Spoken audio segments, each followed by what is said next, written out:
원청 사업주 처벌 강화에 건설업계 반발. 시스템적으로 맞지 않는 개정안.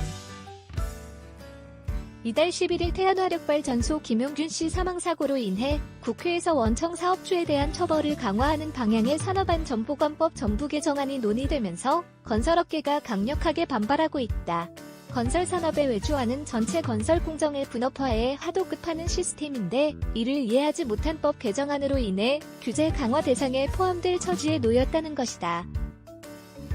26일 오전 국회 환경노동위원회는 고용노동법안 소위원회를 열고 지난달 정부가 국회에 제출한 산안법 개정안을 심의했다. 이날 회의에서 여야는 유해, 위험작업에 대한 도급 금지, 하청의 재하청 금지, 작업 중 직원 보장, 보호 대상 확대 등의 내용이 담긴 개정안에 대해서는 원칙적으로 공감대를 형성했다. 하지만 원청 사업주에 대한 책임 강화와 양벌 규정에 대해서는 의견을 달리했다. 개정안은 산재 사망사고 시 사업주에 대해 7년 이하 징역으로 돼 있는 처벌 규정을 10년 이하 징역으로 강화하고 법인에 대한 벌금도 1억 원에서 10억 원으로 높이는 내용이 포함돼 있다. 이날 소위에서는 산재 사망에 대해서는 현행처럼 7년 이하 징역으로 유지하는 대신 재발 사업장에 대해 가중처벌하는 방안이 논의된 것으로 알려졌다. 태안화력발전소 사고는 원청이 해야 할 일을 하청업체에게 넘기면서 생긴 일이다. 하지만 건설 하도급은 일감을 분업화하고 전문화해서 하도급 업체에 맡기는 것이다. 생산체계 자체가 원도급과 하도급으로 나눠져 있다.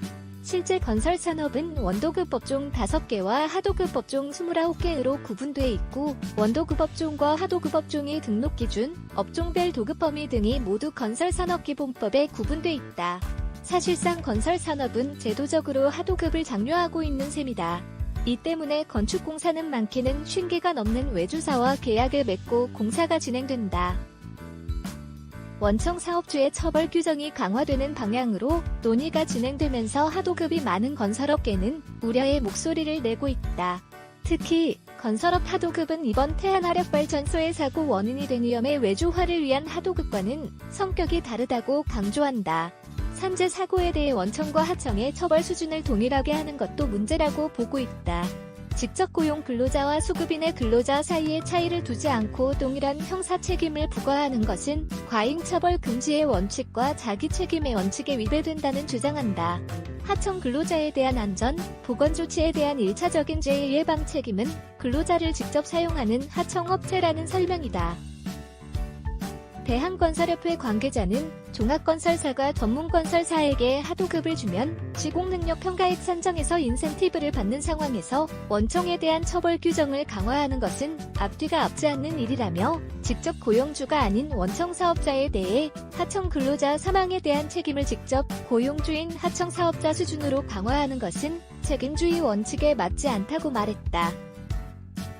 지속적으로 더 많은 건설 뉴스가 궁금하시다면 제호박 컨설턴트 구독과 좋아요를 눌러주세요. 네이버 블로그에서도 보실 수 있습니다. http://naver.com/8420